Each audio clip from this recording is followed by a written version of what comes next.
Hare Krishna, everybody. Welcome. Hare Krishna, Prabhu. Great. Prabhu. Nice to hear you all. Back to Hare Krishna. Back to the seventh canto. So let us just quickly summarize what we were doing last time. We hear narration within narration within narration. So Hiranyakashipu narrates the story of Suyagya. He's preaching to his relatives, Diti, his mother Diti, and other aggrieved relatives, and he tries to console them in regard to death of his brother Hiranyaksha. So to substantiate his philosophical points, he narrates the story of Suyagya. It's a very old Puranic story and it's a discourse between Yamaraj and the relatives of a dead person. Suyagya, he was a king, and he was killed in a battle. And after he was slain, his queens, they were very much aggrieved, and they cried and lamented and shed a lot of tears, and they didn't let his body be burned. And at that point, their lamentation was so strong that their cries reached the board of Yamaraj, who took the form of a small boy. He came there to give them advice. And then Yamaraj instructs the queens about the eternity of the soul. And he's saying, how is it amazing that although you're all grown up, you're behaving like a small children. And although I'm a small boy, I know the nature of the soul. And then he explains that everything in this world, whatever happens, is due to Supreme Lord will, and his protection. Without his protection, nothing can be protected.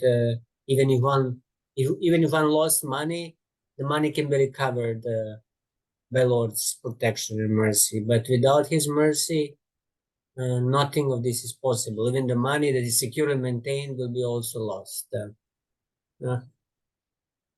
Just 1 hour ago, I spoke to a friend, and he told me that he lost 60 lakhs in a scam. I was really surprised that he was so naive, but obviously the mercy of the Lord was lacking, or actually it was the mercy of the Lord for him to lose that much money. Anyway, so in this way, the Yamaraj continues to preach them that the soul is separate from the body, that you don't really see the actual person, that the person is invisible. And then he gave the knowledge of the soul and the super soul, who is also present in the heart. So many things he spoke.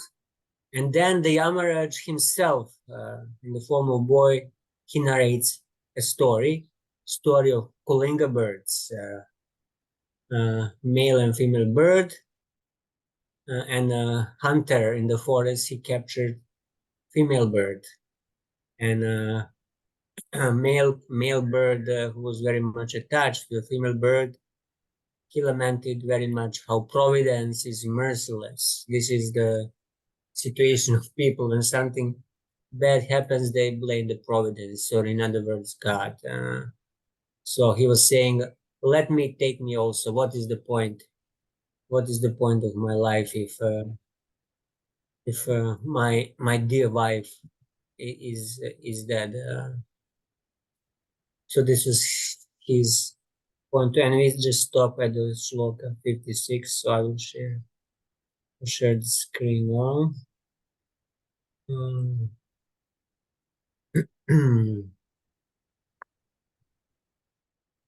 Om Namo Bhagavate Vasudevaya. Om Namo Bhagavate Vasudevaya. Om Namo Bhagavate Vasudevaya. Chakshu Unitame Tasmai Shri Gurave Namaha. I'll also just turn off my camera because it's eating too much of my battery.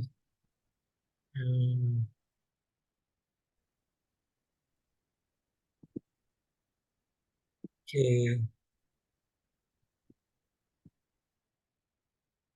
Okay.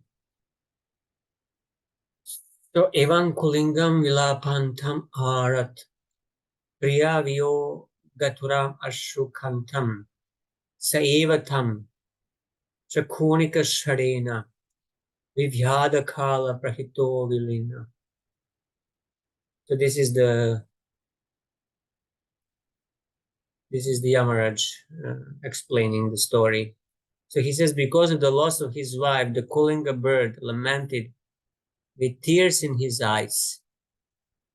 Meanwhile, following the dictations of mature time, the hunter, who was very carefully hidden in the distance, released his arrow, which pierced the body of the Kulinga bird and killed him.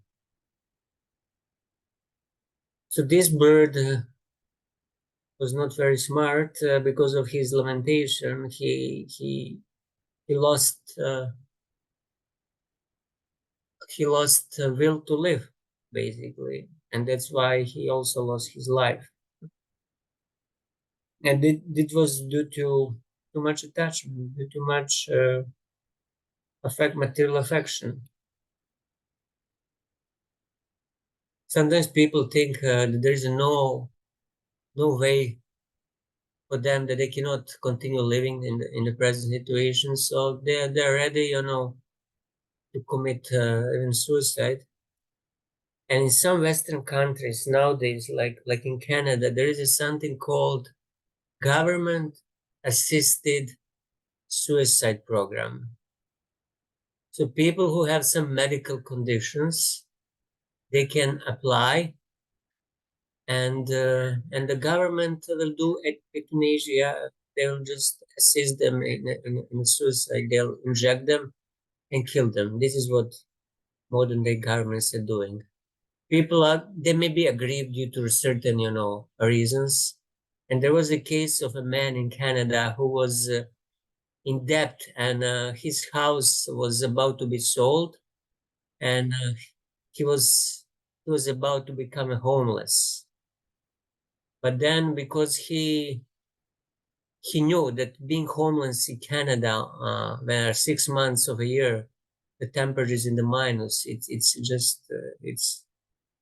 it's basically like a suicide. He then said he opted for this government suicide program, because he said, if I'm losing the house and I have nowhere else to live, better let me die now and let the government help me, because they're throwing me out of the house. Let them kill me. So he signed up for this program. But then some newspapers, they got to know about it and they published his story. And then people, they collected the money for him to pay for his house. So he canceled his government assisted suicide. So these things are happening in the modern day world.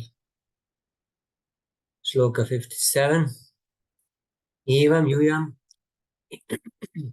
evam yuyam apashyantya atma bhayam abhodaya nainam prapsyatha shochantya patim varshashatay api.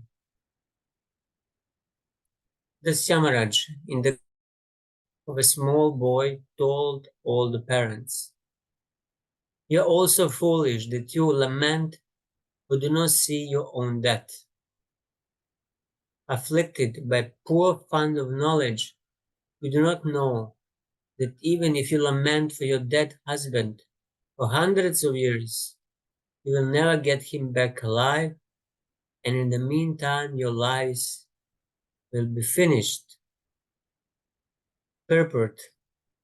Yamaraj once asked Maharaj Yudhishthira, "What is the most wonderful thing within this world?" Maharaj Yudhishthira replied in Mahabharata, "Ahanyahani bhutani gajantiha yamalayam shesha stavaram ichanti kim ascharyam athaparam." Hundreds and thousands of living entities meet death at every moment But a foolish living being nonetheless thinks himself deathless and does not prepare for death. This is the most wonderful thing in this world. Everyone has to die because everyone is fully under the control of material nature. That everyone thinks that he is independent, that whatever he likes he can do, that he will never meet death but live forever, and so on. So-called scientists are making various plans by which living entities in the future can live forever.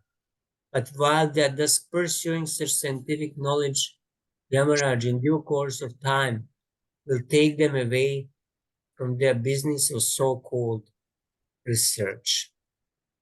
Srila Prabhupada is here being a little sarcastic. They're making various plans for those who are not born yet, who will live in the future, because they say in the future we might be able to stop that. But in reality, that will never happen.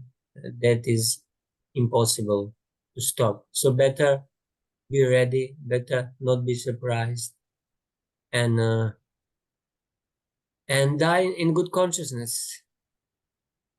Sometimes we, even as devotees, struggle to the last moment to preserve our body, and then they put us on machines. But then if you're on some machines in coma, it's questionable whether you'll be able to remember Krishna or not if you're unconscious. Just a couple of days ago here in Mayapur, Rajashekar Prabhu, Srila Prabhupada disciple, passed away quite peacefully in a Sri Mayapur Community Hospital. He was brought just a day before to the hospital, and he had some problems. And at the moment, and then the Janivas Prabhu and another good brother, Rida Prabhu, they came to visit him, and they were talking to him. And then at one moment, they were talking with the doctor, and doctor said we will need to take him to Kolkata, to do some surgery. But Rajashekar Prabhu, he didn't like that.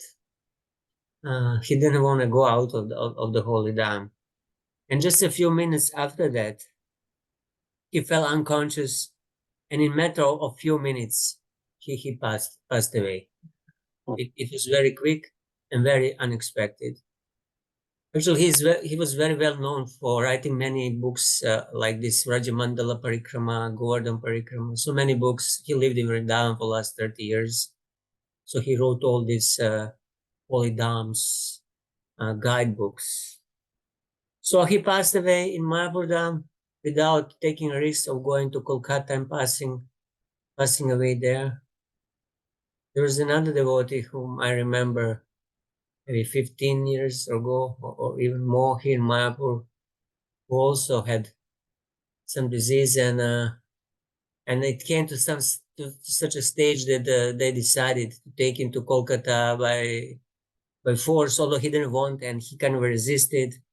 But anyway, because he was so weak, they put him in a car, and they took him all the way to Krishnanagar, and he passed away in Krishnanagar.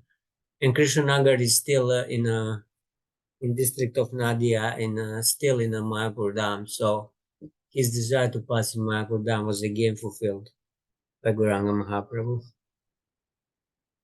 So yeah, what is the point of fighting and doing transplants and so many artificial procedures just to extend a life for a year or two, because we are going to die anyway sooner or later. So why not pass natural death? Prabhupada, he was very clear. Don't trust doctors. Don't take me to any hospital. He didn't want to go to any hospital.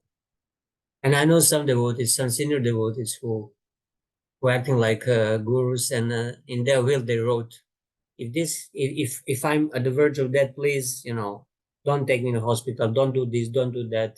They don't want to themselves being in that position to be on some machines, life maintaining machines. So it's important to pass away while still conscious, in good consciousness. Next 58. If you have anything to say, please interrupt me anytime.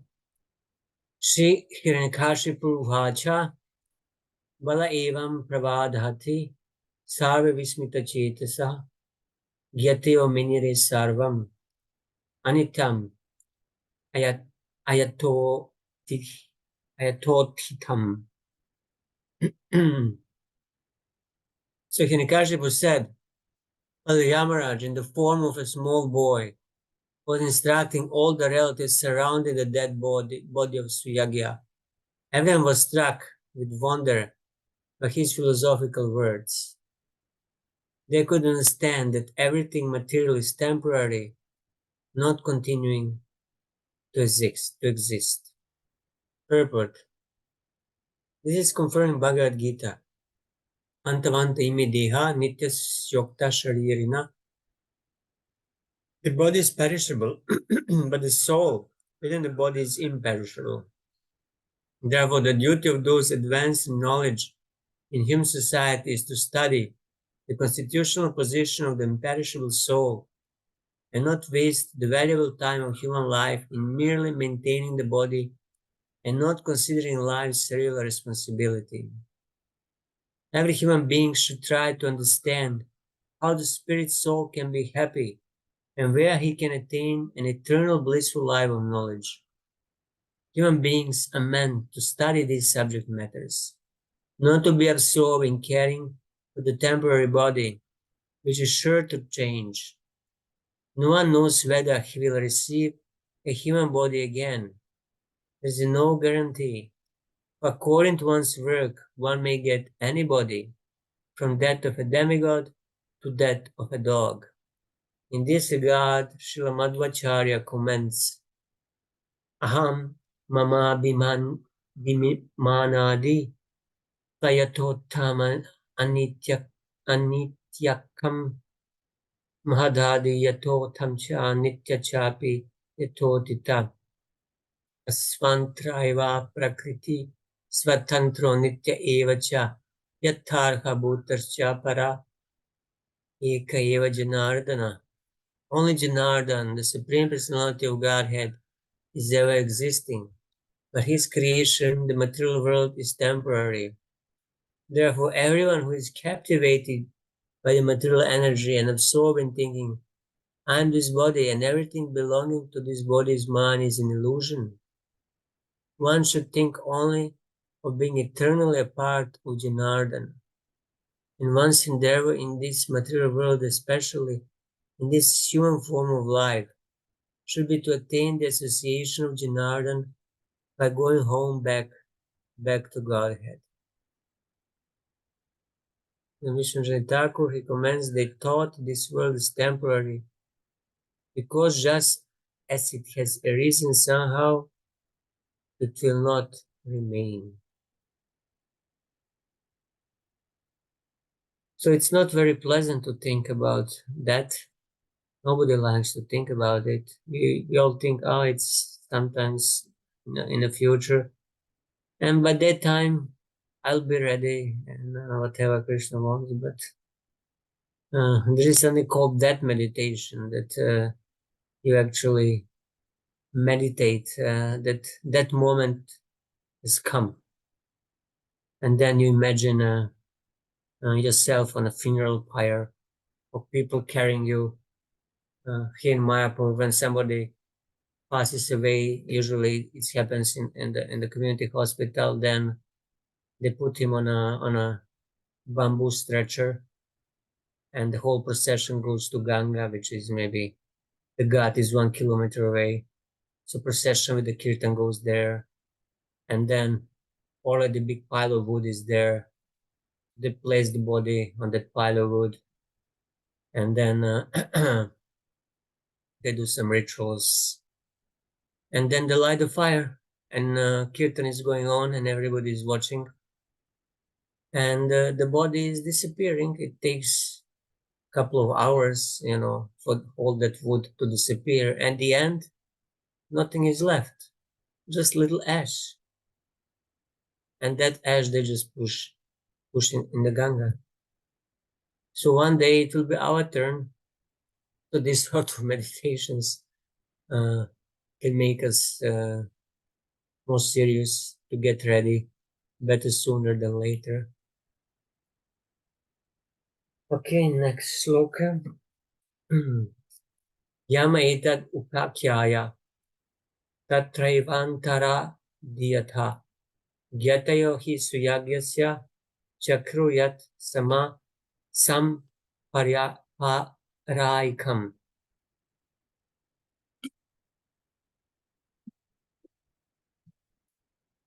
Translation.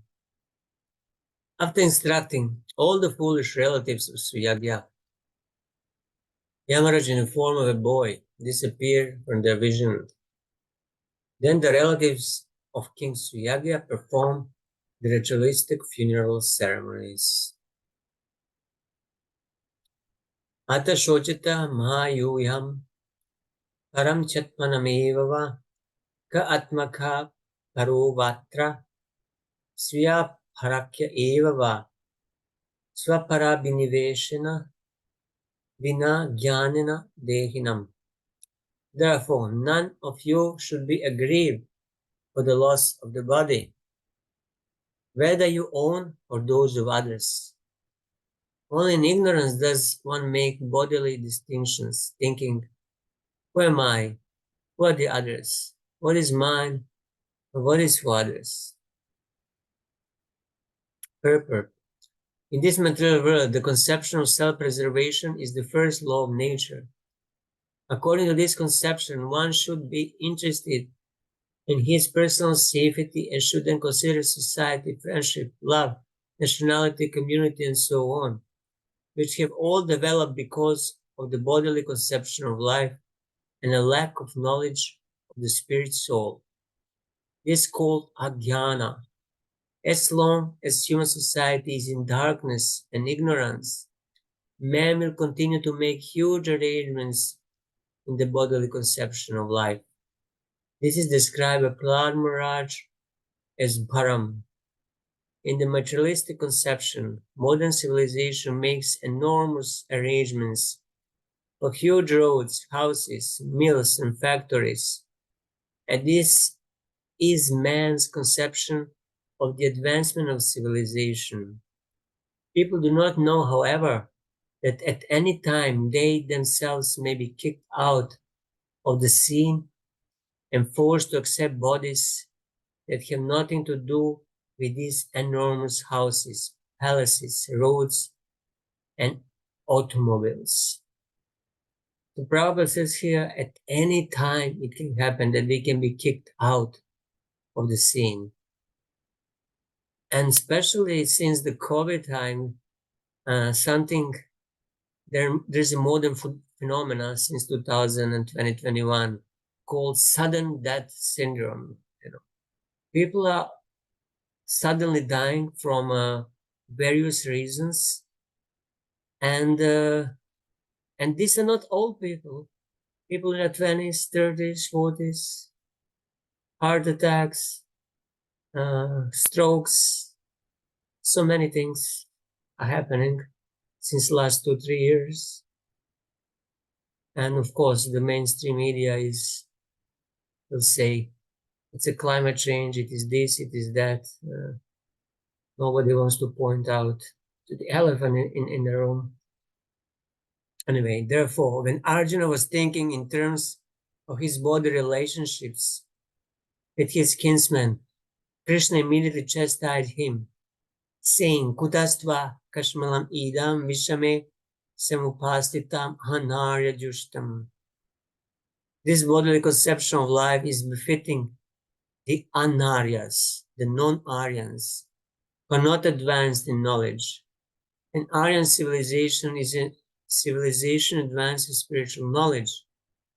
Not merely by stamping oneself an Aryan does one become an Aryan. To keep oneself in the deepest darkness concerning spiritual knowledge and at the same time claim to be an Aryan is a non-Aryan position.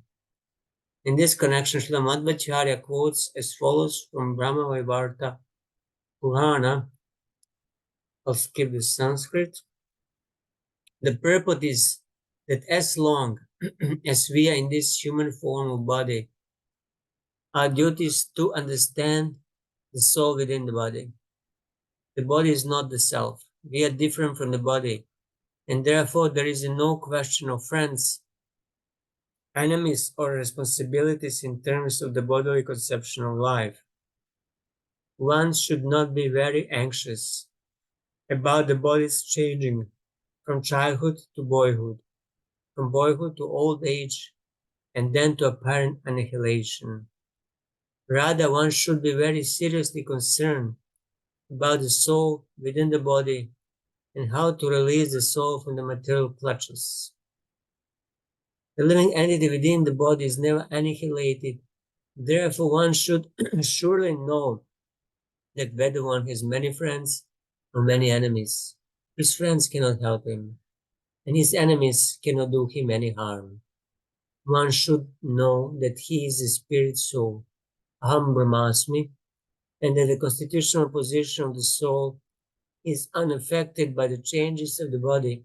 In all circumstances, everyone as a spirit soul must be a devotee of Lord Vishnu and should not be concerned with bodily relationships, whether with the friends or with enemies. One should know that neither we ourselves nor our enemies in the bodily conception of life are ever killed. And Vishwanath, by identifying self and other, which is only because of ignorance the living entity thinks, who am I, who is he? So again, this is Atma Tattva, the knowledge of the soul, which is the basics and basis of a spiritual life. So Sri Narada Vacha, iti daitya patir bhakyam, ditir akarnya sasnusha, putra shokam kshanat tyaktva, tatvechitam adharayat. Sri Narada Muni continued, Diti, the mother of Hiranyakashipu and Hiranyaksha, heard the instructions of Hiranyakashipu along with her daughter-in-law, Vrishabhanu, Hiranyaksha's wife. She then forgot her grief over her son's death and thus engaged her mind and attention in understanding the real philosophy of life. Purport: when a relative dies, one certainly becomes very much interested in philosophy. But when the funeral ceremony is over, one again becomes attentive to materialism. Even daityas, who are materialistic persons, sometimes think of philosophy and some relative means death. The technical term for this attitude of the materialistic person is smashana vairagya, or detachment in a cemetery or place of cremation. As confirmed in Bhagavad Gita, 4 classes of men received an understanding of spiritual life and God, Artha, the distressed, Jigyasu, the inquisitive, Artharti, one who desires material gains, and Jnani, one who is searching for knowledge. Especially when one is very much distressed by material conditions, one becomes interested in God. Therefore, Kunti Devi said in her prayers to Krishna that she preferred distress to a happy mode of life. In the material world, one who is happy forgets Krishna or God, but sometimes if one is actually pious, but in distress, he remembers Krishna. Queen Kunti Devi therefore preferred distress because it is an opportunity for remembering Krishna. When Krishna was leaving Kunti Devi for his own country, Kunti Devi regretfully said that she was better off in distress because Krishna was always present. Whereas now that the Pandavas were situated in their kingdom, Krishna was going away. For devotee, distress is an opportunity to remember the Supreme Personality of Godhead constant. So yeah, who would say that distress is much better than material happiness? Because in distress, when we are in trouble, there is a chance, if we are pious, that we'll remember Krishna, that we'll remember God, that we'll seek his shelter. And this is natural inclination of the soul. When he is in trouble and distress, to turn to God and to take shelter of him. And this is how Artha, the type of people who are approaching God, how they make advancement, because they take shelter of God when they're in distress. And generally, when everything is very smooth in life, when we have everything that we need, when we are healthy, we have enough money, and our relationships are good, we tend to, to relax and not be really serious. So, and when something sudden happens, that's a wake-up call from Krishna. We should take it up. That's a wake-up call. So better not to wake up call, but wake up ourselves and become serious even while we are in a good position, especially while we have a healthy body, because it's difficult to practice spiritual life and one is always sick and troubled. The mind is affected, and the weak mind, it's difficult for weak mind to remember Krishna. So we want to practice remembering Krishna while we are still in a good condition of body and the mind. And then there is a chance when we are in difficult condition, when there is a lot of suffering, then there is a chance that we'll be able to maintain that remembrance. So this was the end of the second chapter, entitled Hiranyakashipu, King of the Demons. And now we'll go to the next chapter. Hare Krishna. Can I Yes, make a comment here? sure, please. I find it fascinating and incredible that the likes of Hiranyakashipu and also historically also Ravan, etc., many great demons that I guess they were all Jay Vijay, but nonetheless were greatly learned scholars, Vedic scholars, understood presumably the position of Vishnu as well. No, I mean, if they're Vedic scholars, you can't escape the position of Vishnu and Narayan as revealed in the scriptures. Yet they accept the positions of demigods and Shiv, Shankar as being supreme, but not Vishnu above that. I mean, I find that perplexing as to why that would be the case. Well, Vedic scholars, see, there are different types of transcendentalists. There are impersonalists. They're also Vedic scholars. They know Vedanta Sutra. They know all the Puranas, but they think that absolute truth is ultimately impersonal. So they don't accept personal form of the Lord. And then there are yogis who think that Paramatma, super soul feature of the Lord, is ultimate. And only devotees, the Vaishnavas, are ones who accept the Bhagavan feature of the Lord. So these other types of transcendentalists, so one can be impersonalist and atheistic demon at the same time. He can know, he can know the philosophy, he can know Vedanta, but accept Sharika Bhashya, the Shankaracharya's interpretation, and he can have a demoniac nature, like Hiranyakashipu or Ravana. So although knowing the philosophy, he himself, he wants to merge and to become supreme. So basically what Hiranyakashipu wanted and Ravana, they all wanted to be immortal, to be supreme. And this is what impersonalists in essence want. They want to merge and to become one with God, basically to become God.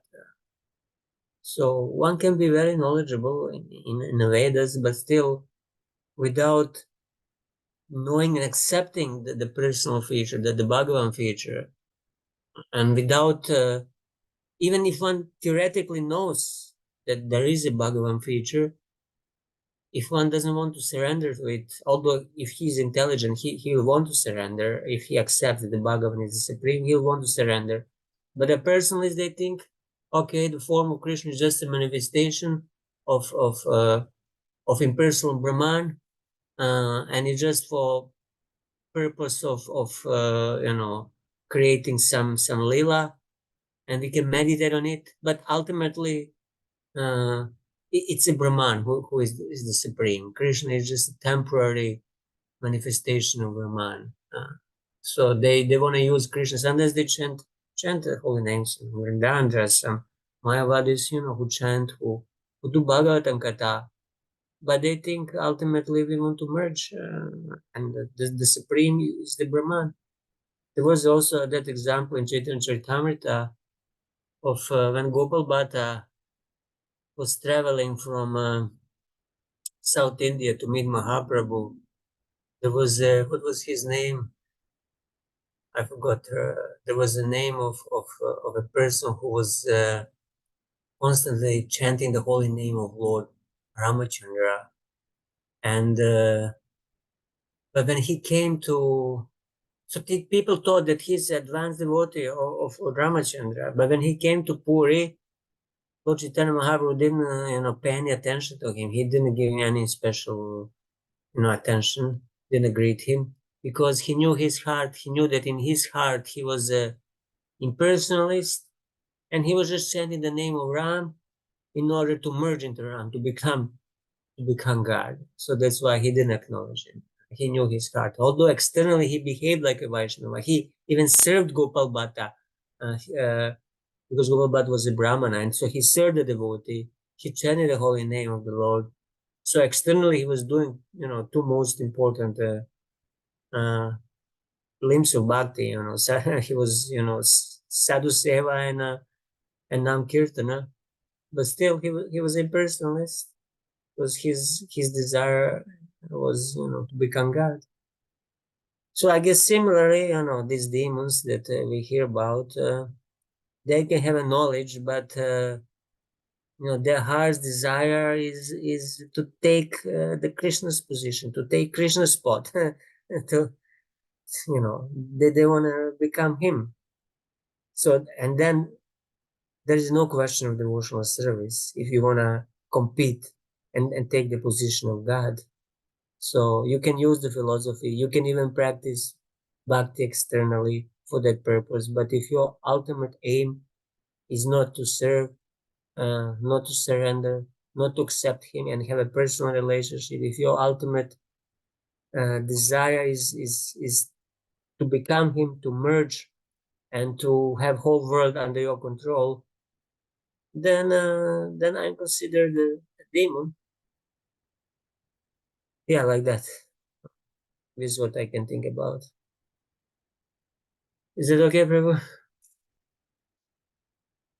Okay, Yes, let's Prabhu. continue. It was yes, Prabhu. The comment was less about the impersonalists, because impersonalists still believe in the greater power.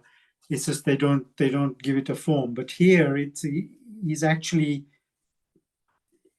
beyond being an impersonal. He's actually almost an atheist, even though a great scholar, because he considers Vishnu his enemy. So it goes kind of further away from being an impersonalist, isn't it? It's almost being an ascetic. Yes.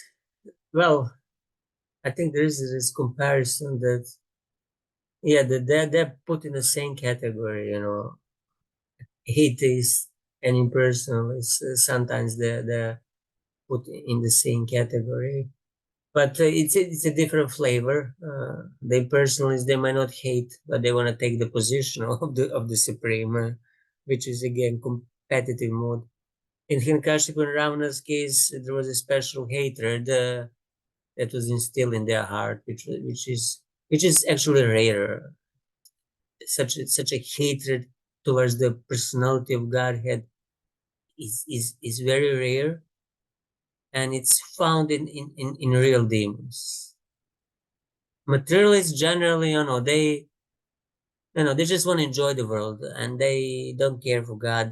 But they don't have any special hatred. But here there was a special hatred directed to the personality of God. And then that's something very, very demoniac. And most of the jivas, they're just ignorant, whether they want to enjoy or but the demons who hate God, they're the most envious. It's more envious than a snake. There is that comparison that the snake you can make peaceful by mantras, but envious person or a demon, you cannot you cannot pacify by mantras. You need to kill it. And such persons, Krishna, he says, he throws in the darkest regions of universe, life after life, until and they have to suffer for a very long time until this hatred is somehow corrected, and it may take many, many, many lifetimes after they give up on that hatred and become a normal jiva who will start turning towards the God. Okay, let's continue the next chapter. Hiranyakashipu plans to become immortal.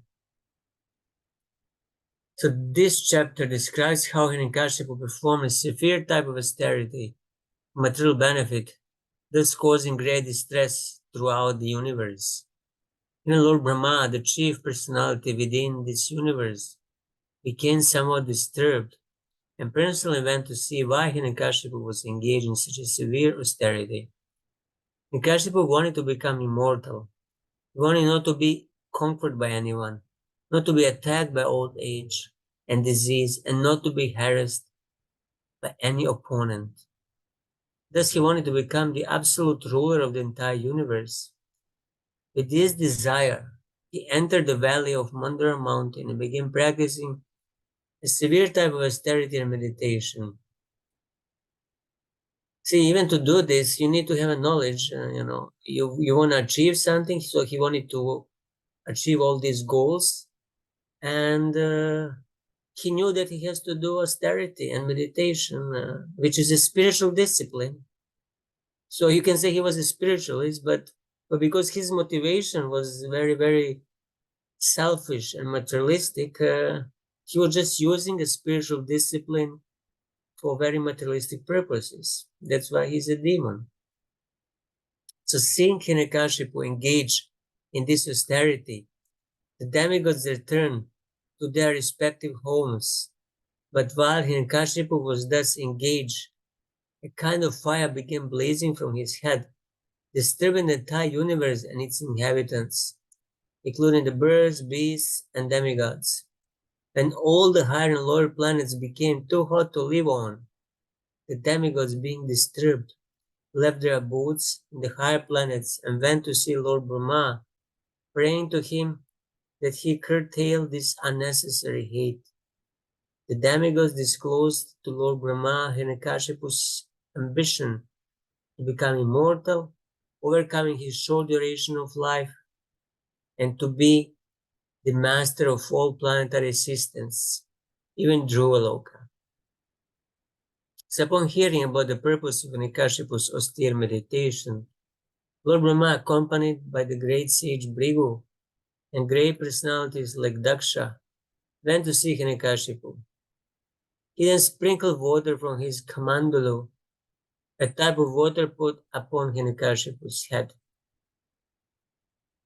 Or you can say, oh, why he needed to do this? He could just let him be eaten by ants and perish. but no, there is some kind of system and rule in the universe. If one does certain type of austerity, he gets the result, appropriate result. So Lord Brahma had to maintain that, otherwise nobody in the future would do any austerities. So Hiranyakashipu, the king of the deities, bowed down before Lord Brahma, the creator of this universe, offering respectful obeisances again and again and offering prayers. When Lord Brahma agreed to give him benedictions, he prayed not to be killed by any living entity, not to be killed by in any place, covered or uncovered, not to die in the daytime or at night, not to be killed by any weapon on land or in the air, and not to be killed by any human being, animal, demigod, or any other entity, living or non-living. He further prayed for supremacy over the entire universe and requested the 8 yogi perfections such as anima and lagima.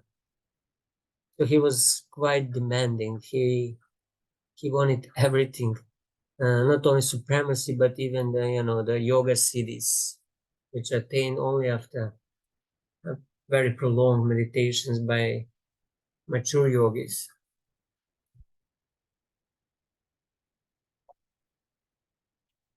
Okay, verse 1.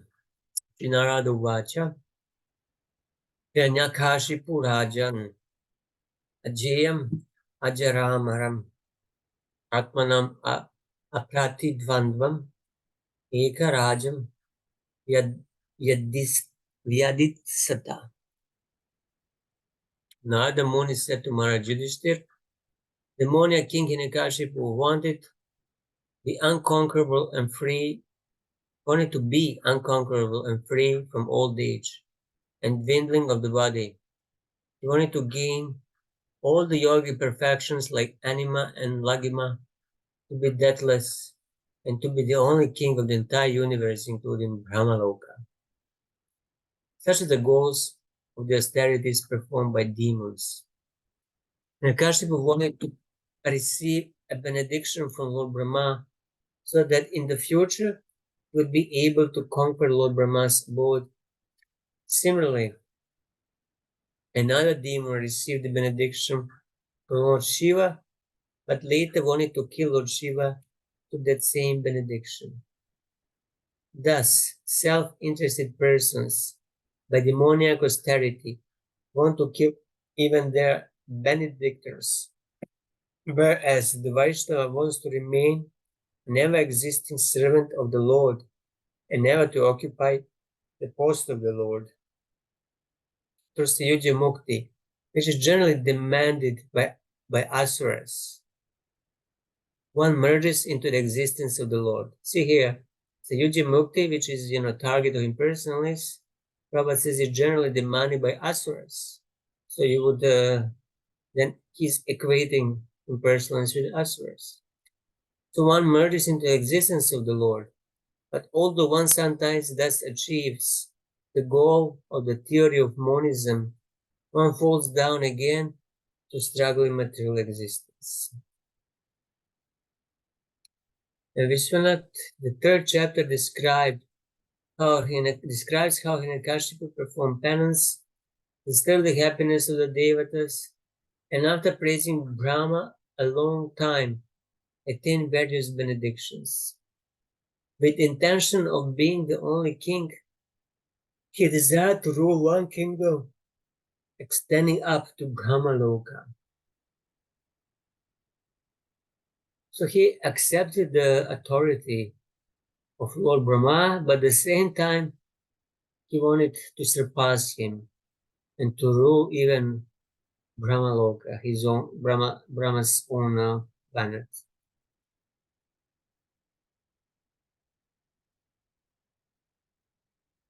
It's like worshipping Krishna, and then when Krishna appears in answer to benediction, you ask, "Oh, please let me be a lord, controller of Goloka Vrindavan," and then the Vaikuntha, which is ridiculous. Sathepe mandara droniham tapa paramadharunam udva baho nabo drishti padan gushta shrithavani. In the valley of Mandara Hill, Hiranyakashipu began performing his austerities by standing with his toes on the ground, keeping his arms upward and looking towards the sky. This position was extremely difficult, but he accepted it as means to attain perfection.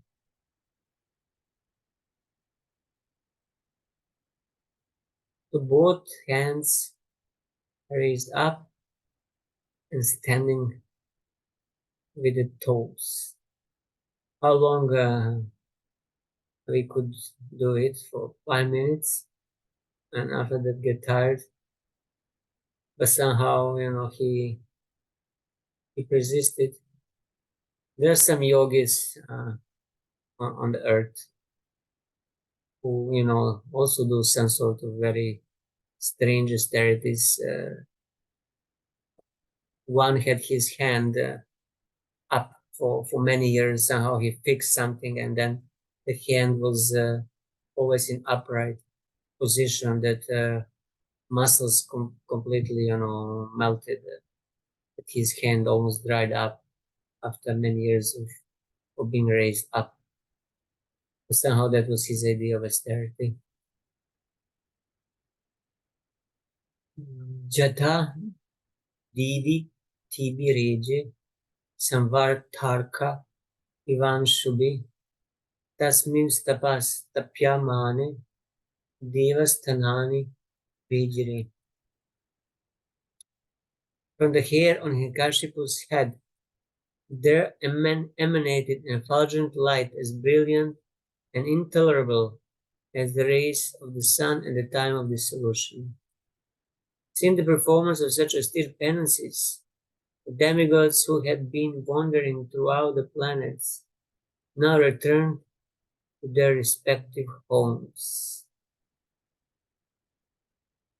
See, the demigods, they were not at home, they were just traveling here and there, but as soon as the calamity started, they all felt urge to go back home.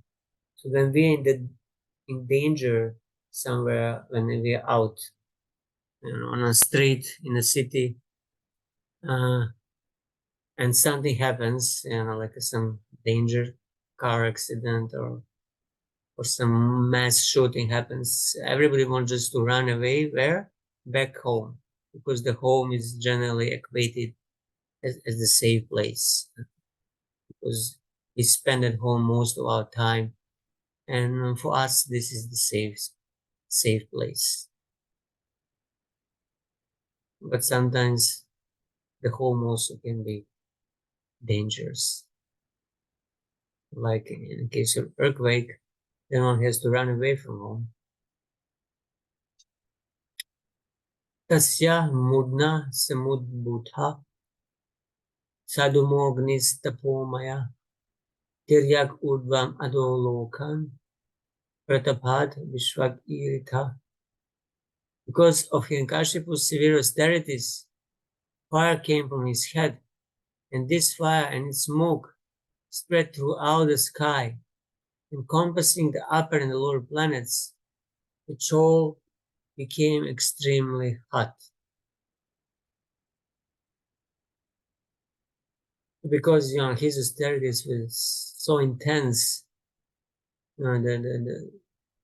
this fire came, and it was such a huge fire that disturbed the Svarga, the upper planetary system. Chukshubir Nad Yudhamvanta Sadvipadrish Chichalabu Nipetu Sagraha Stara Chajvalush Chadisho Dasha. Because of the power of his severe austerities, all the rivers and oceans were agitated. The surface of the globe, its mountains and islands began trembling, and the stars and planets fell. All directions were ablaze. Stars and planets fell. Sagraha and Tara, Jajvalu blazed. It doesn't say fell, it says that they blazed. They were also on fire. Grahas are 9 grahas, it started with the sun and moon, and then this Tara, stars, these nakshatras, constellations. Tina tapta divam tyaktva brahma lokam yayusura Datre Vigyapayam Asur Deva Deva Jagatpate Daithendra Tapasatapta Divistatum Nashaknuma. Scorched and extremely disturbed because of Hiranyakashipu's severe penances, all the demigods left the planets where they reside and went to the planet of Lord Brahma, where they informed the Creator as follows: O Lord of the demigods, O Master of the universe, because of the fire emanating from Hiranyakashipu's head as a result of his severe austerities, we have become so disturbed that we could not stay in our planets, but have come to you. So first, they were out of their homes, so they thought they'll be safe at the home, so they went at home. But then even there, the fire reached, and they felt scorched and had to run away higher up to Brahmaloka, which is the highest region in the universe. So generally, when there is this partial devastation of the universe, the fire goes all the way up to Svarga. So demigods, they have to run to the Maharloka, even to the Tapaloka. So the residents of Tapaloka, they run away to Maharloka, and Maharloka is not affected by this partial universal devastation. Tasya chopa shamam bhumam videhi yadimanyase lokanayavan nangshyate bali haras tabad vidbhohu. O great person, chief of the universe, if you think it proper, kindly stop these disturbances, meant to destroy everything, before all your obedient subjects are annihilated. Abhibhu means he who is everywhere, O Lord of everything. So yeah, they are addressing the Lord Brahma as chief of the universe. Tasyayam kila sankalpash charato dushcharam tapaha shvetam kim na viditas tavatha tapi veditam. Hiranyakashipu has undertaken a most severe type of austerity. Although his plan is not unknown to you, kindly listen as we submit his intentions. The Lord Brahma is, Sarvagya, he's all-knowing, but still they want to present what Hiranyakashipu is planning.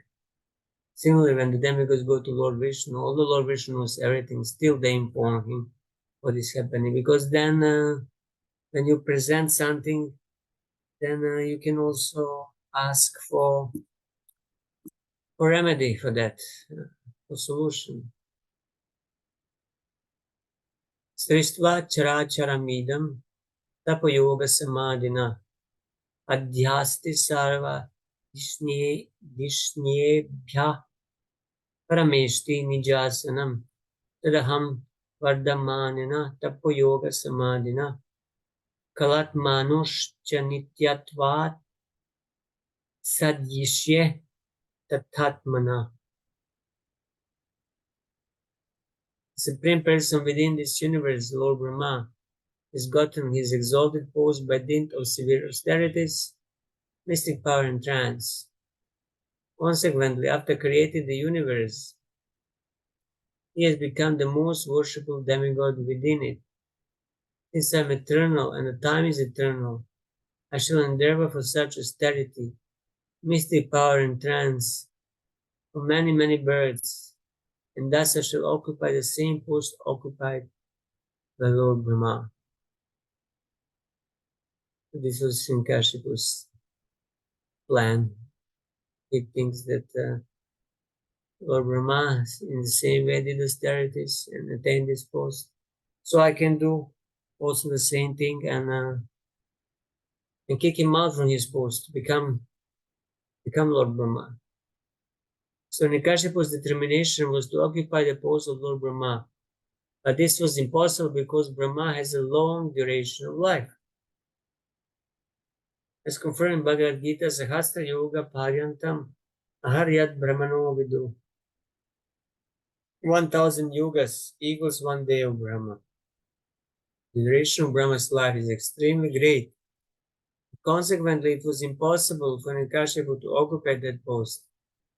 Nonetheless, his decision was that since the self, Atma, and time are both eternal, if he could not occupy that post in one lifetime, he would continue to execute austerities life after life, so that sometimes he would be able to do so. So such was his determination. He had such a strong desire that he was ready, perform these austerities life after life. So who is the one who reminds us about our desire from the previous life? It's a super soul, it's a Lord within the heart who awakens the same desire, the same inclination that we had in the previous lifetime. And then he awakens the desire again in this lifetime, and we continue to pursue the same goal. And yeah, it sometimes might take many lifetimes. Sometimes people want to become famous musician, famous this, famous that.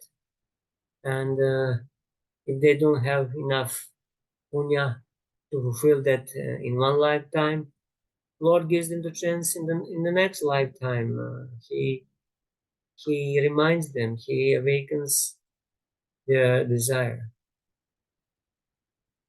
So Vishnu Thakur, Sarva Vishnebhya Vardhamanana means I will achieve power greater than Brahma. Brahma has a very long life and thus performed great austerity a long time. How can you perform such long austerity?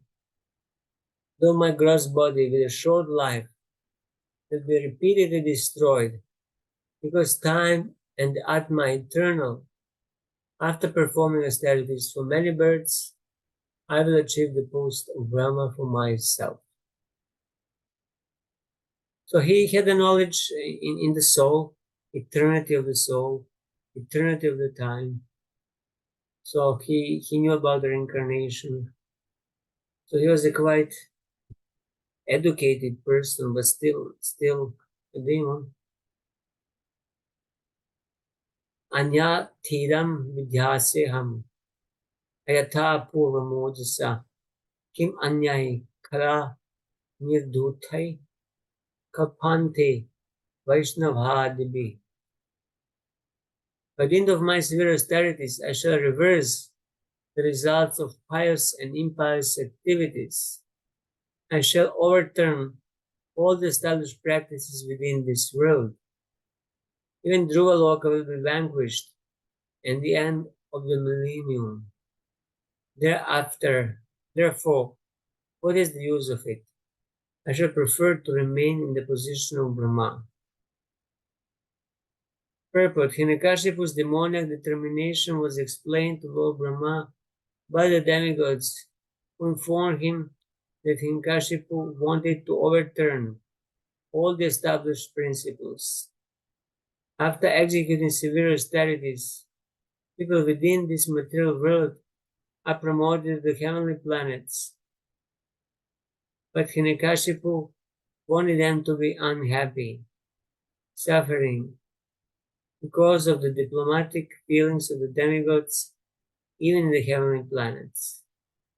He wanted those who were harassed in this world by material transactions to be unhappy for the same reason, even in the heavenly planets.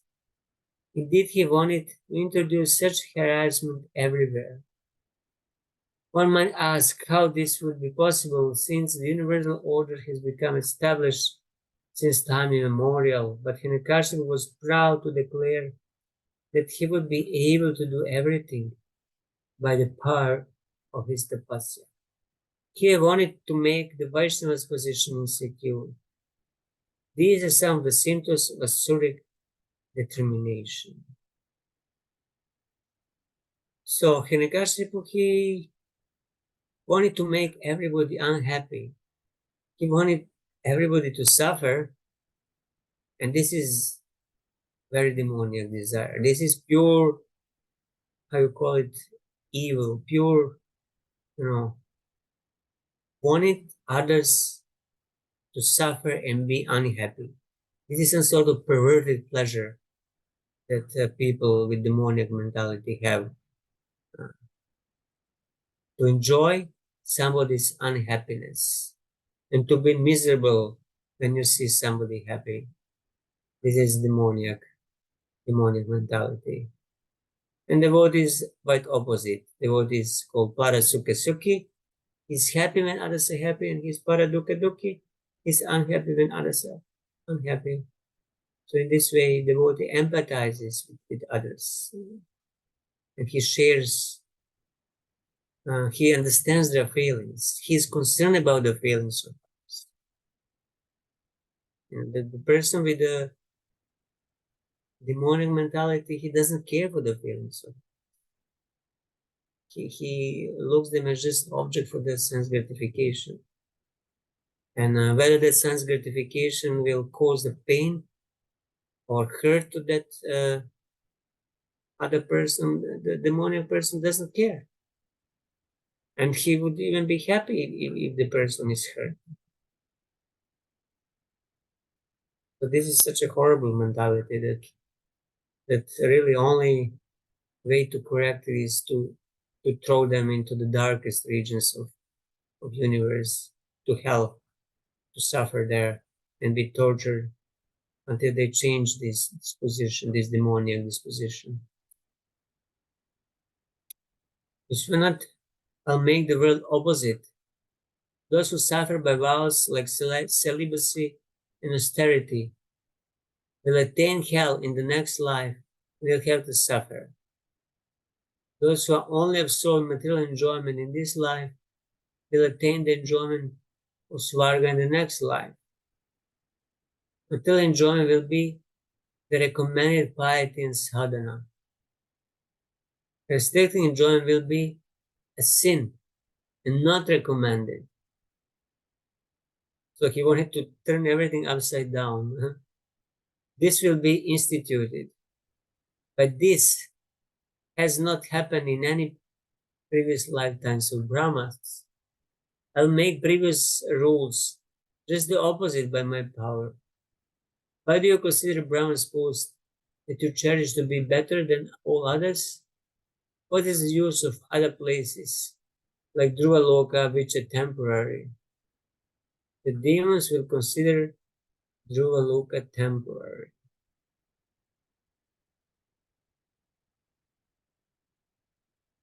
Okay, just a moment.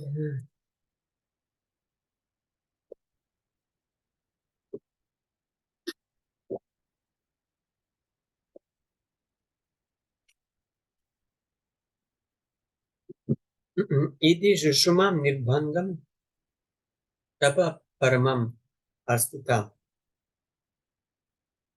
Vidat Svanantaram Yuktam Swayam Tri Bhuvaneshvara. O Lord, we have heard from reliable sources that in order to obtain your post, Hiranyakashipu is now engaged in severe austerity. You, the master of the three worlds, please without delay take whatever steps you deem appropriate.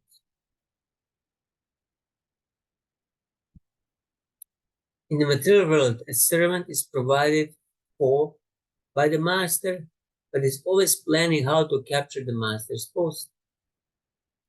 There have been many instances of this in history, especially in India. During the Mohammedan rule, many servants by plans and devices took over the posts of their masters. It is learned from Chaitanya literature that one being Zamindar, Subudhi Roy, kept a Mohammedan boy as a servant. Of course, he treated the boy as his own child, and sometimes when the boy who steals something, the master would chastise him by striking him with a cane. There was a mark on the boy's back from his chastisement. Later, after that boy had by crooked means become Hussein Shah, Nawab of Bengal, one day his wife saw the mark on his back and inquired about it. The Nawab replied that in his childhood he had been a servant of Subudhi Roy, who had punished him because of some mischievous activities. Upon hearing this, the Nawab's wife immediately became agitated and requested her husband to kill Subudhi Roy. Nawab Hussein Shah, of course, was very grateful to Subudhi Roy and therefore refused to kill him. But when his wife requested him to turn Subudhi Roy into Muhammadan, the Nawab agreed. Taking some water from his water pot, he sprinkled it upon Subudhi Roy and declared that Subudhi Roy had now become a Muhammadan. The point is that this Nawab had been an ordinary menial servant of Subudhi Roy, but was somehow or other able to occupy the supreme post of Nawab of Bengal. This is the material world. Everyone is trying to become master through various devices, although everyone is servant of his senses. Following this system, a living entity, although servant of his senses, thus become a master of the whole universe. Nikashi was a typical example of this, and Brahma was informed by the demigods of his intentions. So yeah, demoniac persons, they will not heed whether they have to kill their father or brother or any close relative in order to occupy the post. There are many examples in the Western history also of persons who became kings or something like that by by murdering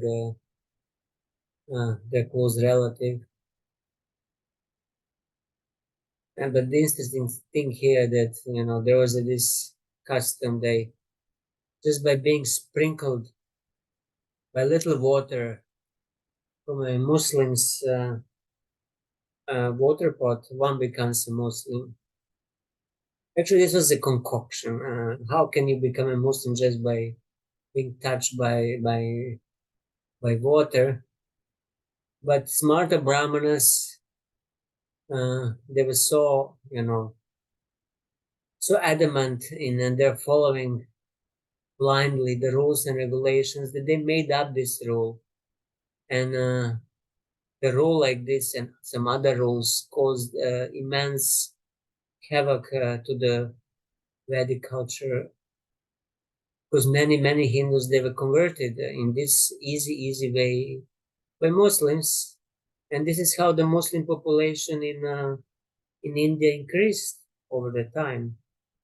Otherwise, Muslims were not so numerous in Indian subcontinent. They came from the Middle East, from Persia, occupied something, but then they increased by this sort of practices.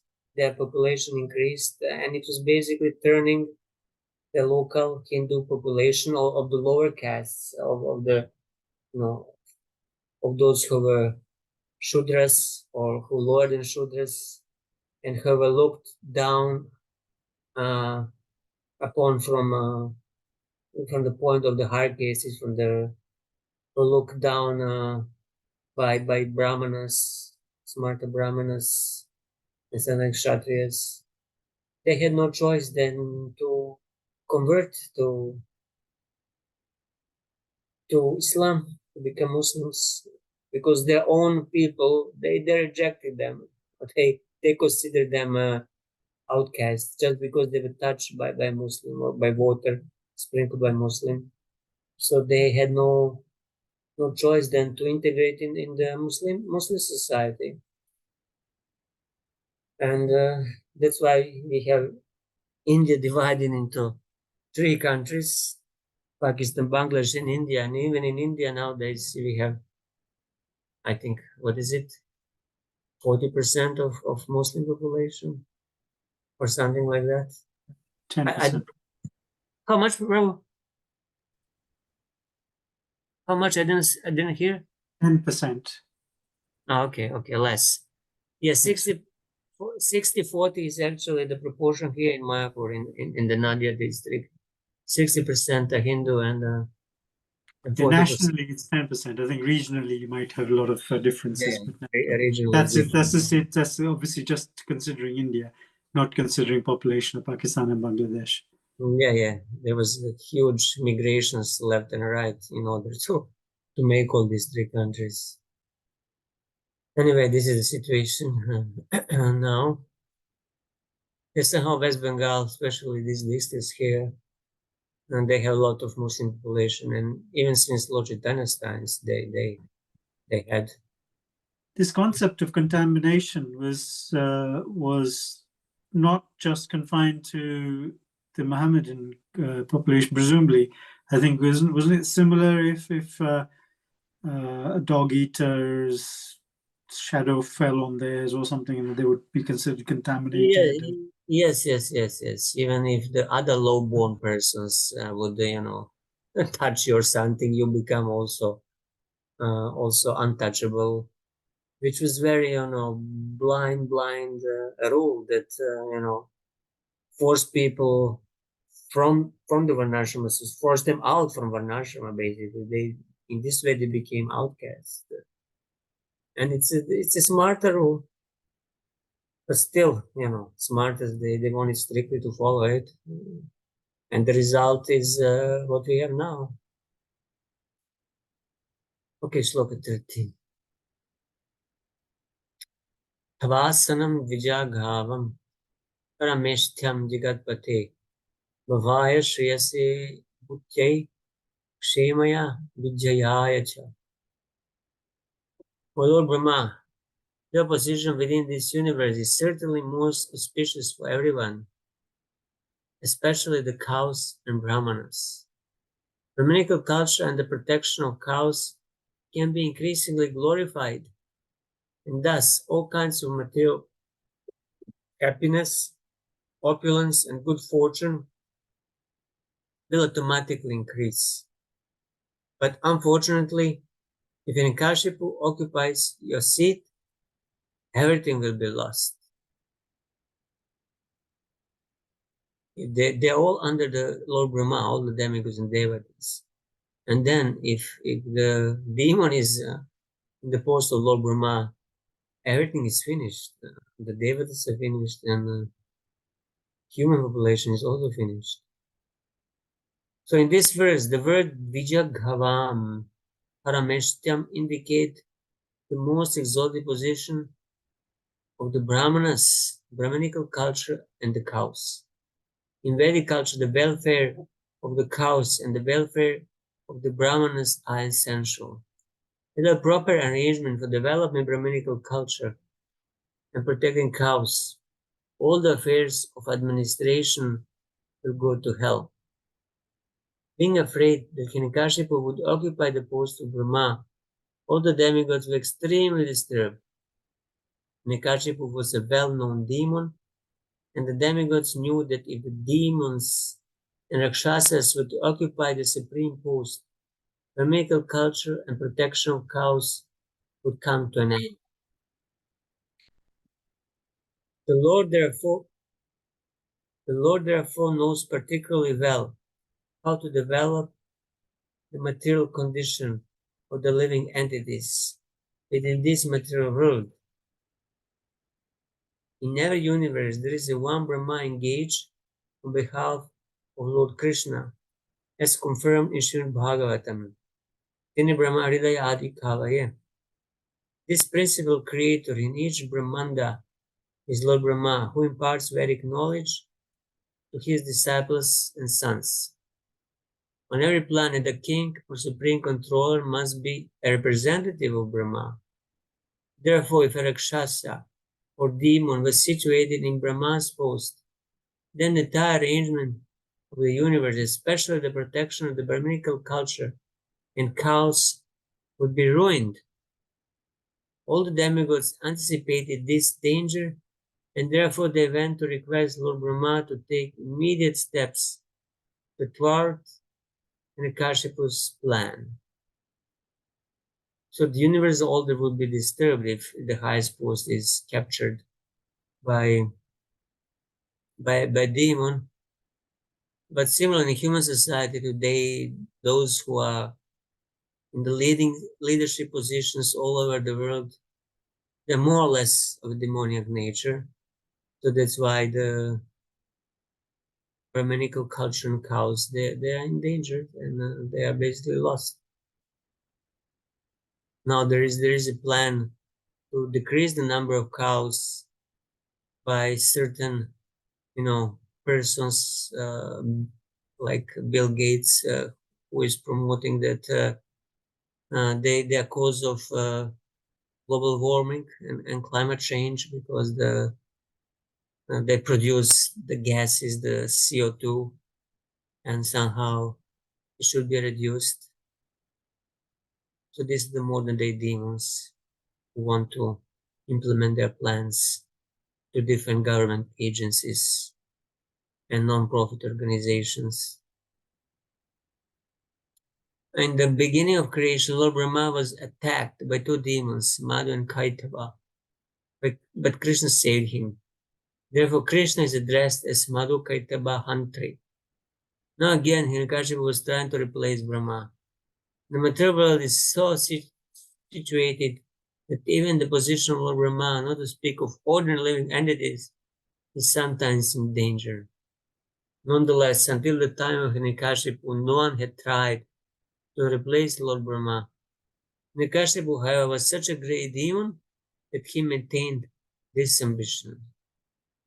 The word Bhutyai means for increasing opulence, and the word Shreyasi refers to ultimately returning home back to Godhead. In spiritual advancement, one's material position improves. At the same time, the path of liberation becomes clear, and one is freed from material bondage. If one is situated in an opulent position in spiritual advancement, his opulence never decreases. Therefore, such a spiritual benediction is called Bhuti or Vibhuti. Krishna confirms this in Bhagavad Gita, Yad Yad Vibhutimat Sattvam Mama Tejyam Sambhavam. If a devotee advances in spiritual consciousness and thus becomes materially opulent also, his position is a special gift from the Lord. Such opulence is never to be considered material. At the present, especially on this planet Earth, the influence of Lord Brahma has decreased considerably, and the representatives of Hiranyakashipu, the Rakshasas and demons, have taken charge. So Prabhupada agrees that the demons are in charge here. Therefore, there is no protection of Brahminical culture and cows, which are the basic prerequisites for all kinds of good fortune. This age is very dangerous because society is being managed by demons and Rakshasas. Yeah, we cannot say this very openly and publicly because the modern day tendency is that we want to get the favors from governments. But Prabhupada here is quite clear that the society is managed by demons and Rakshasas. So they're nothing more, nothing less than that. Although we might not want to tell them in the face, but that's the fact. And Vishwanath, your position is for producing the best. Guruji, can I just ask, is it the same Yes. Madhu demon that Krishna has Madhu Sudana name as well? Or is Madhu there a different, Kaitava. is there a different Madhu demon? Is this the same sort of Madhu and Katipa that? No? I think so. Because I don't know any other demon that that was killed by Krishna in his Vrindavan Lila. There is no description of such a demon. So I would assume that that's why he's called killer of the Madhu demon. Because here Prabhupada gives a different, obviously he gives a combined name here, Madhu Katipa Hantir. Yeah, there are two demons, Madhu and Kaitaba. Yeah, no, I'm saying that he doesn't refer to Madhusudana here. I'm just wondering whether it was a different demon. Thank you, bro. Yeah, I think so, but I'm not completely sure.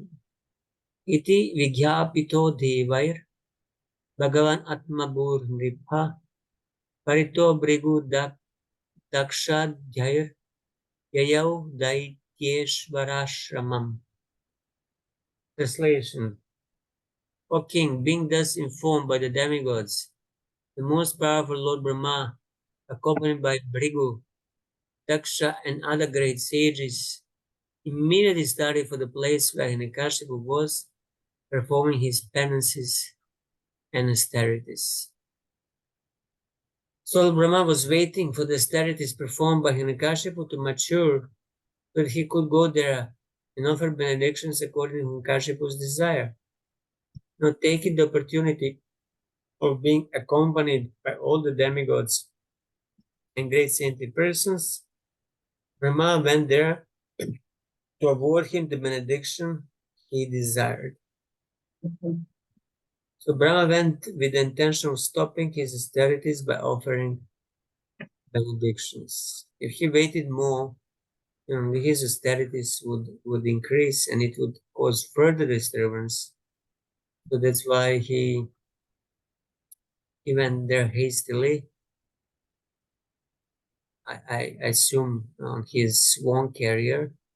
This is his vehicle, and but still he needed to wait a little bit for his austerities to mature. So you cannot expect that you do austerities 1-2 days and immediately austerities will be mature. No, they are supposed to be done for a certain amount of time to mature.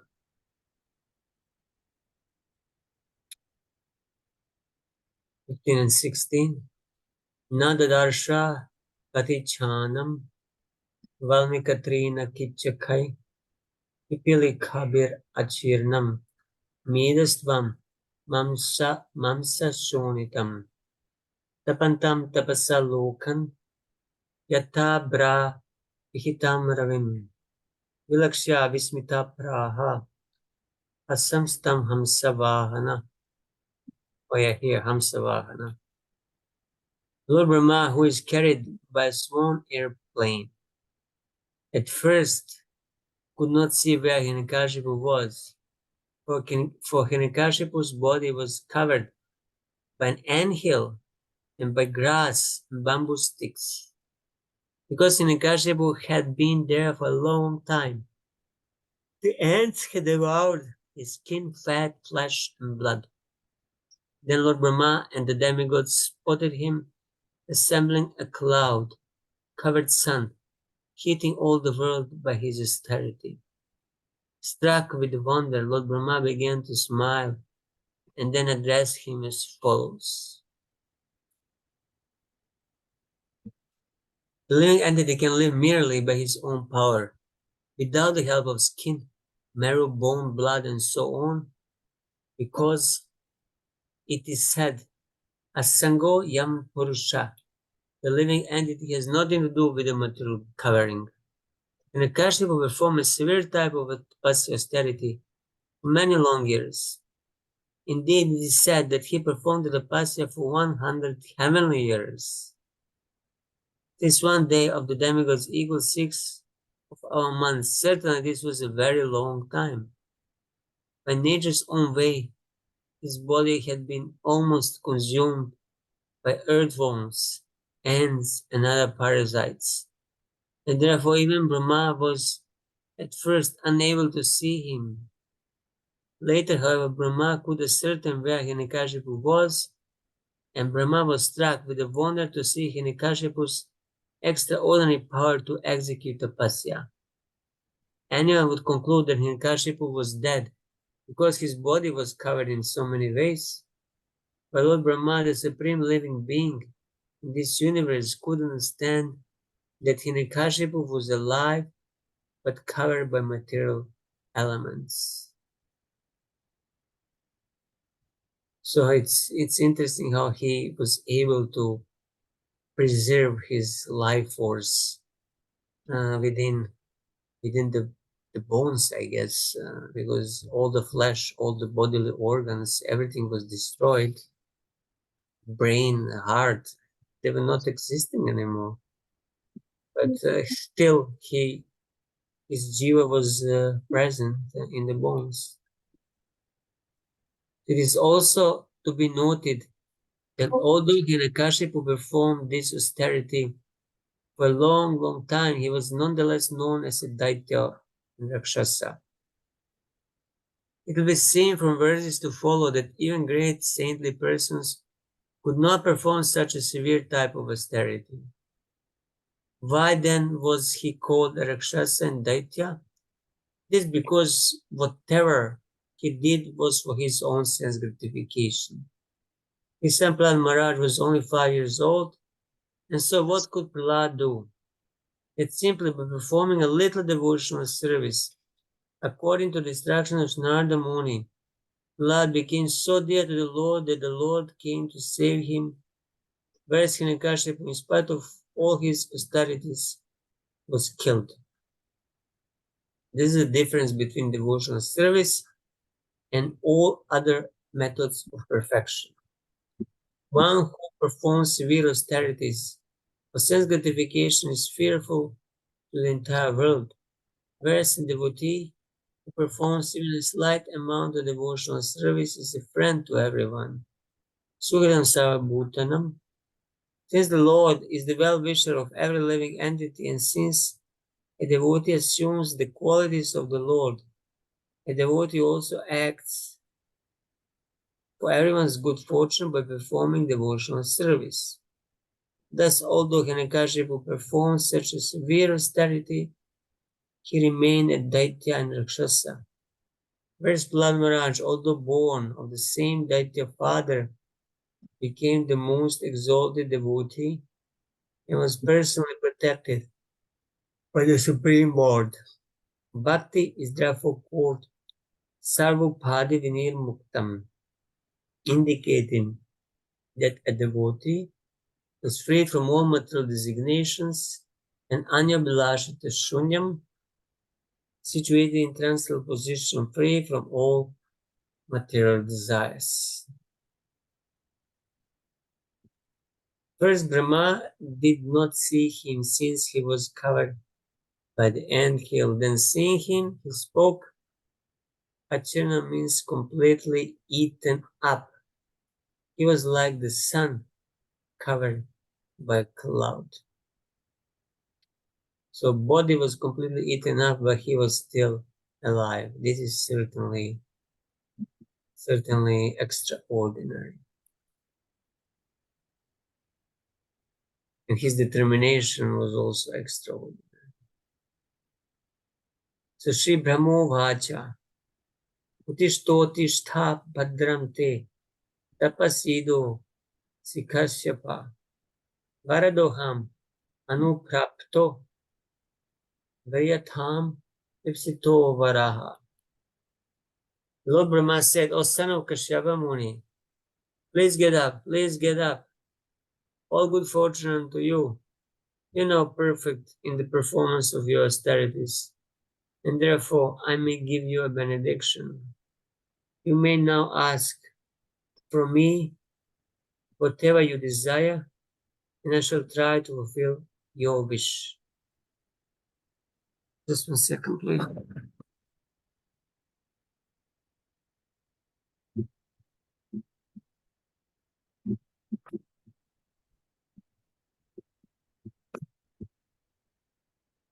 Purpose. Srimad Vicara quotes from the Skanda Purana, which says that Hiranyakashipu, having become a devotee of Lord Brahma, who is known as Hiranyagarbha, and having undergone a severe austerity to please him, is also known as Hiranyaka. Rakshasas and demons worship various demigods, such as Lord Brahma and Lord Shiva, just to take the post of these demigods.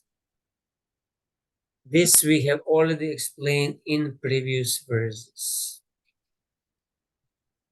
Actually, the worship of Lord Shiva is much, much more common by the demons. Lord Brahma has only one temple in whole India, in Pushkar. Lord Shiva has, millions.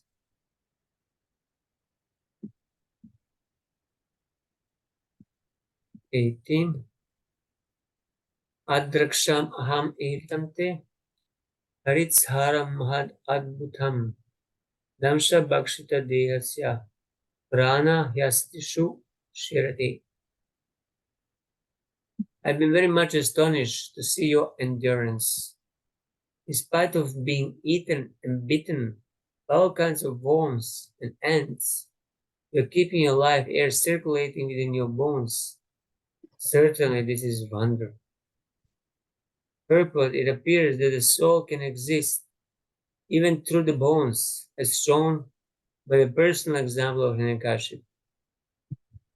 The great yogis are in samadhi, even when their bodies are buried and their skin, marrow, blood, and so on have all been eaten. If only their bones remain, they can exist in a transital position.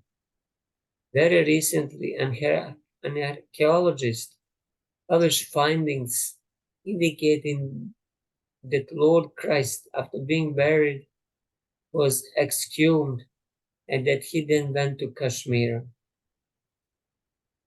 Prabhupada here is referring to that book, Jesus Went to India. So, yeah, it's not really confirmed how authoritative that book is. Most of the biblical scholars, they will not agree to the claims made in that book. But it's possible that he went to India and then he lived there till the end. There have been many actual examples of yogis being buried in trance and exhumed alive and in good condition several hours later. A yogi can keep himself alive in a tranceal state even if buried not only for many days but for many years. Yeah, the yogi he can manipulate the life force, the prana. So even if there is no air, still somehow he can preserve the life in the body for some time. But it's very rare to find nowadays such perfect yogis. Practically impossible. Kritsharam means fortitude. Naitat purvarshayas chakrur na karishyanti chapare nirambur daret pranan uvai divya samashatam. Even saintly persons like Brigu, born previously, could not perform such severe austerities, nor will anyone in the future be able to do so. Within these three worlds can sustain his life without even drinking water for 100 celestial years. It appears that even if a yogi does not drink a drop of water, he can live for many, many years by the yogi process, though his outer body has been eaten by ants and moths. So generally, it's considered that one can survive without the water for only, what was the couple of weeks, or 20 days. And after that, that is imminent. But without the food, the period is much, much longer. There are some people who are doing something called sun gazing. They look at the sun and then through the prana received from the sun, this sun gazing process. They can fast for, for a very long time, or subsist only on a liquid water or tea without need to eat much of a salt. That's modern day yoga, called sun gazing. But nobody exhibited this, living without the water. Even doing one Nirjala Ekadashi is very difficult for us, especially here in India when the weather is hot. It's much easier in the West when it's cool. Vyavashaina tenena dushkarena manasvinam taponishtena bhavata jitoham diti nandana. My dear son of Diti, with your great determination and austerity, you have done what is impossible even for great saintly persons, and thus I have certainly been conquered by you. In regard to word Jita, Srila Madhva Muni gives the following quotations from the Shabda Nirnaya. Hara Bhutam Vashastham Cha Jithabid Uchate Bhudai. If one comes under someone else's control or is defeated by another, he is called Jita. And Kashyap's austerity was so great and wonderful that even Lord Brahma agreed to be conquered by him. So through austerity, you can conquer the person you wish to to address, to get his favor by doing some austerity for that person. Tatasta ashisha sarva tadam yasura pungava martasya tehya martasya darshanam nahalam mama. O best of the asuras, for this reason I am now prepared to give you all benedictions according to your desire. I belong to the celestial world of demigods who do not die like human beings. Therefore, although you are subject to death, your audience with me will not go in vain.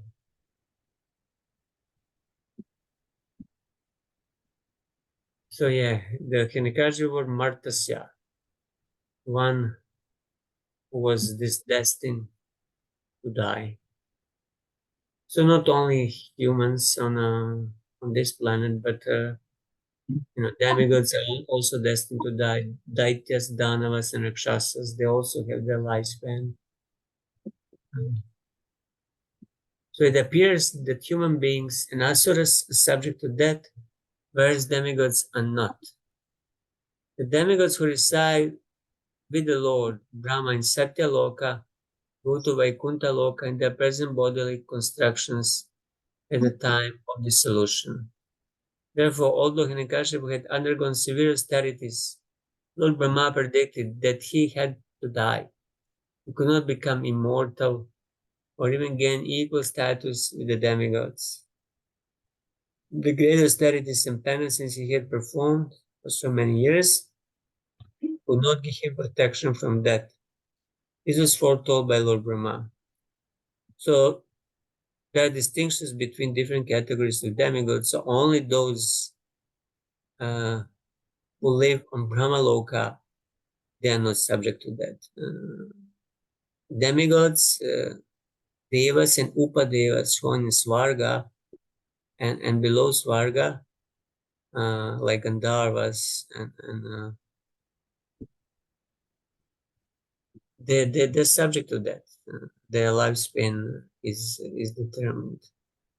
I think only from Maharloka, the rishis there who perform austerities, when the fire partial devastation comes, they go up to Brahmaloka, and then at the end of Lord Brahma's life, they go to Vaikuntha with Lord Brahma. But everybody below Brahmaloka and Mahaloka, they're subject. So because Hiranyakashipu was born from demons, he's bound to die. Therefore, he's called Martasya. The meaning is instrumental case Martina Tvaya. Yeah, born from a Daityas, and Daityas, they have a limited lifespan, not like residents of Brahmaloka. And humans also on this earth also have limited, very limited lifespan. I think Daityas have longer lifespan. Shinardo Vacha Ityuktvadi Bhavo Devo Bhakti Bhakshithangam Pipilakai Kamandalo Jalena Ukshat Divya Divye Namogha Radasa. Shinarada Muni continued, after speaking these words to Hiranyakashipu, Lord Brahma, the original being of this universe, who is extremely powerful, sprinkled transcendental, infallible spiritual water from his Kamandalu upon Hiranyakashipu's body, which had been eaten away by ants and moths. Thus he enlivened Hiranyakashipu.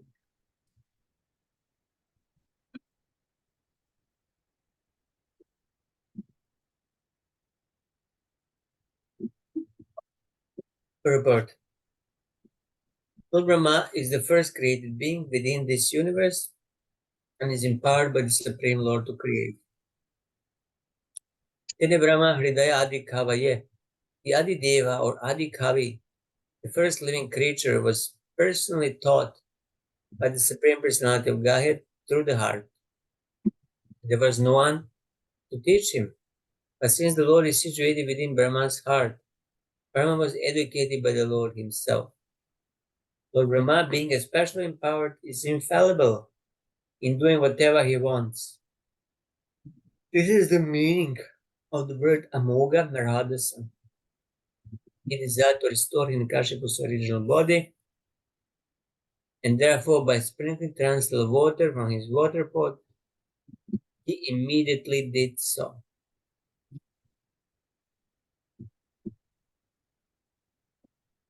So if the Muslim sprinkles somebody with the water, he becomes a Muslim. But if Lord Brahma sprinkles somebody, he restores the body to life. He has that power.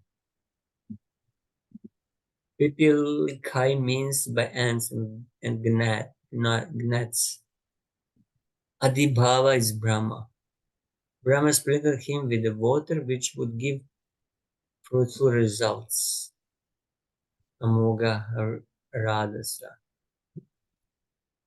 So Brahma is material and spiritually potent, so he can do miracles. It said that Jesus Christ was, reviving people from death or curing incurable diseases, which is a kind of mystic yogi perfection. But it's not recorded that anybody did something like Lord Brahma, that the body was already completely eaten up, that the dead body was revived by any yogi or mystic or Jesus or anybody. It's quite a feat. Shukracharya, the guru of Daityas, he could give life back, but if the body was still intact, if the body was not chopped to pieces, it was just wounded, and the person Daitya left the body, he could give the life back. But if the body was destroyed, he could not help.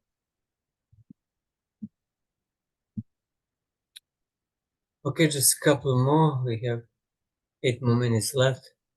Satat Kichaka Valmikat Saha Ojo Balanvita Sarva Vayava Sampano Vajra Samhanano Yuva Udita Stapta Hemabo Vibha Vasur Ivaidasaha.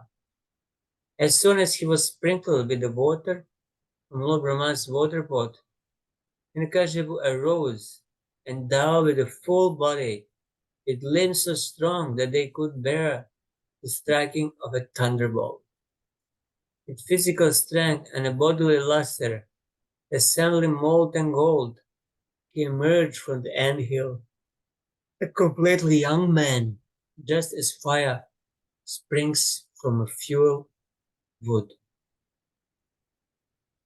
Hiranyakashipu was revitalized, so much so that his body was quite competent to tolerate the striking of thunderbolts. He was now a young man with a strong body and a very beautiful bodily luster resembling molten gold. This is the rejuvenation that took place because of his severe austerity and penance.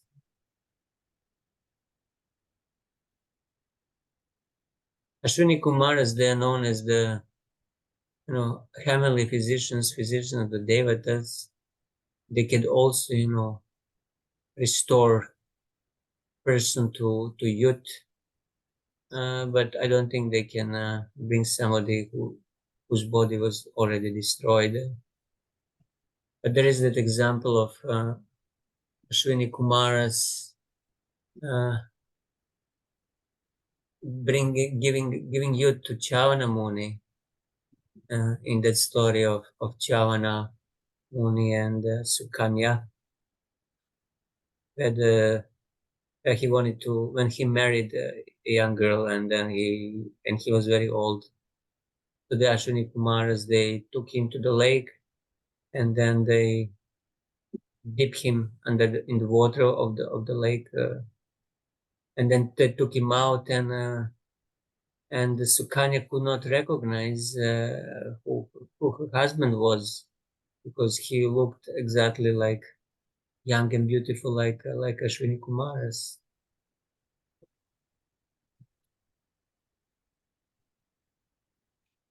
So his limbs were strong as thunderbolts.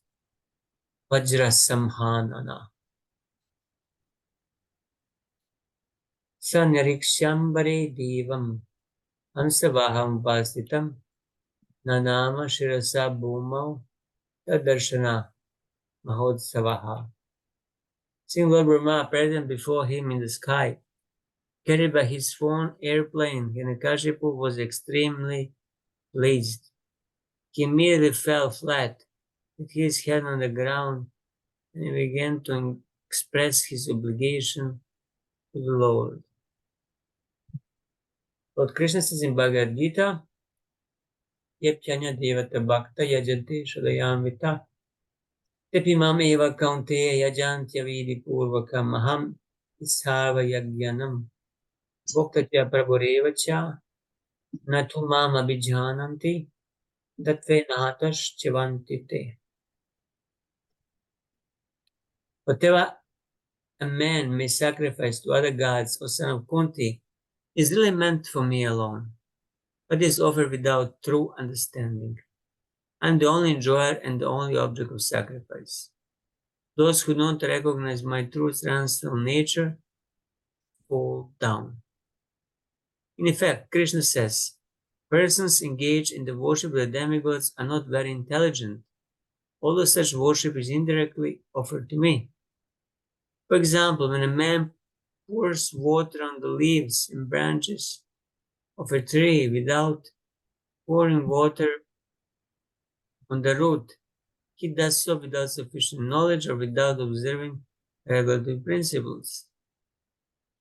The process of watering a tree is to pour water on the root. Similarly, the process of rendering service to different parts of the body is to supply food to the stomach. The demigods are, so to speak, different officers and directors in the government of the Supreme Lord. One has to follow the laws made by the government, not by the officers and directors. Similarly, everyone is to offer his worship to the Supreme Lord only. That will automatically satisfy the different officers and directors of the Lord.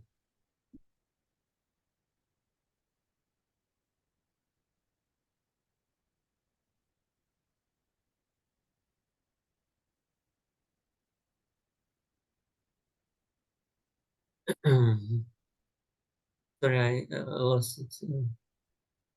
Worship only. That will automatically satisfy different officers and directors of the Lord. Officers and directors engage as representatives of the government, and to offer some bribe to the officers and directors is illegal. This is stated in Bhagavad Gita as avidi purvakam. In other words, Krishna does not approve the unnecessary worship of the demigods. In Bhagavad Gita, it is clearly stated that there are many types of yagya performances recommended in the Vedic literatures, but actually all of them are meant to satisfy the Supreme Lord. Yagya means Vishnu. In the third chapter of Bhagavad Gita, it is clearly stated that one should work only for satisfying Yagya or Vishnu. The perfectional form of human civilization known as Varnashrama Dharma is specifically meant for satisfying Vishnu. Therefore, Krishna says, I am the enjoyer of all sacrifices because I am the Supreme Master. However, less intelligent persons without knowing this fact worship demigods for temporary benefit. Therefore, they fall down to the material existence and do not achieve the desired goal of life. If, however, anyone has any material desire to be fulfilled, he had better pray for it to the Supreme Lord. Although this is not pure devotion, and he will thus achieve the desired result. Although Hiranyakashipu offered his obeisances unto the Lord Brahma, he was strongly inimical towards Lord Vishnu. This is the symptom of an asura. Asuras worship the demigods as being separate from the Lord, not knowing that all the demigods are powerful because of being servants of the Lord. If the Supreme Lord were to withdraw the powers of the demigods would no longer be able to offer benedictions to their worshippers. The difference between a devotee and non-devotee or asura is that a devotee knows that the Lord Vishnu is the Supreme Personality of Godhead, that everyone derives power from him. Without worshipping the demigods for particular powers, a devotee worships Lord Vishnu, knowing that if he desires a particular power, he can get the power while acting as Lord Vishnu's devotee. Therefore, in the Shastra, it is recommended akama sarva kamova moksha kama dharadi tivrena bhakti yogena yajita purusham param. A person who has a broader intelligence, whether he be full of material desires, free from material desires, or desiring liberation, must by all means worship the Supreme Whole, the Personality of Godhead. Even if a person has material desires, instead of worshipping the demigods, he should pray to the Supreme Lord so that his connection with the Supreme Lord will be established, and he'll be safe from becoming a demon or non-devotee. In this regard, Srila Madhvacharya gives the following quotation from the Brahmatarka. Etasthanika kartyatvad Vishnu pradhanyatas tatha jivasya tat adinatvan nabina dikritam vachaha. Since Vishnu is the Supreme, by worshiping Vishnu, one can fulfill all one's desires. There is no need to divert one's attention to any demigod. The Prabhupada is making very strong point that you should not engage in demigod worship, and even if he wants some material benefit, he can pray to Krishna, and then he knows how and whether he will fulfill the desire or not. But people they think, oh, Krishna is not giving so easy material benedictions, so let me go to Lord Shiva or Kali because they give it easily. This is just out of greed to get as soon as possible what they think is good for them. But Krishna knows the best what is best for us. So if he even doesn't give, that means it's for our benefit. Okay, I'll stop here. It's 8 o'clock. If you have any final comments or questions? If not, we'll continue. Oh, when is Nasima Chaturdashi? Is it next Wednesday? Is it 20? I forgot to look at the calendar. Wednesday for us here in London. I don't know about India, but it's Wednesday, next Wednesday for us here in London. Oh, it's next Wednesday. I think 22nd. Yeah, this is next Wednesday also here. 22nd is also here. Let me just look at the calendar. But in that case, I guess we will need to postpone that class or do something with that. Okay, I'm just checking the calendar. Calculate. Calendar. F7. F7. 1 second.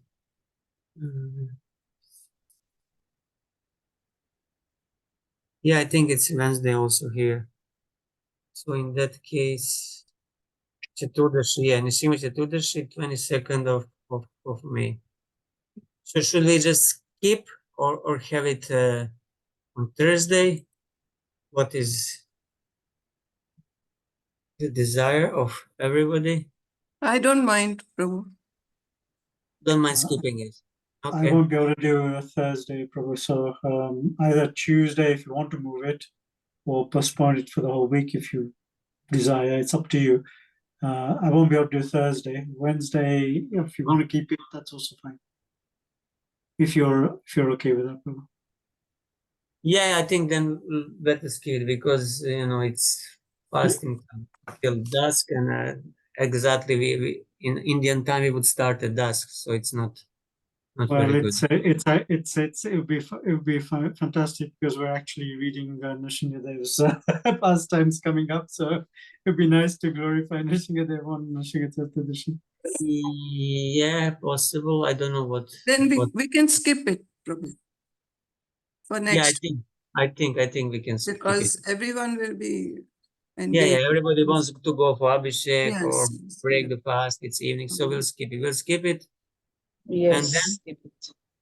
and I'm leaving actually on 9th of June. But it will probably just 1 month, so most likely we'll not have classes for that 1 month. But anyway, we still have a couple more, 2-3 more weeks. So next week we are skipping, and then we will reconvene the week after that. That's 22nd, so I guess 29. Thank you all very much, and Hare Krishna. Good night. Thank Thank you, Prabhu. Hare Krishna. Hare Krishna. Very much, Prabhu. Namaha. Chaturdashi.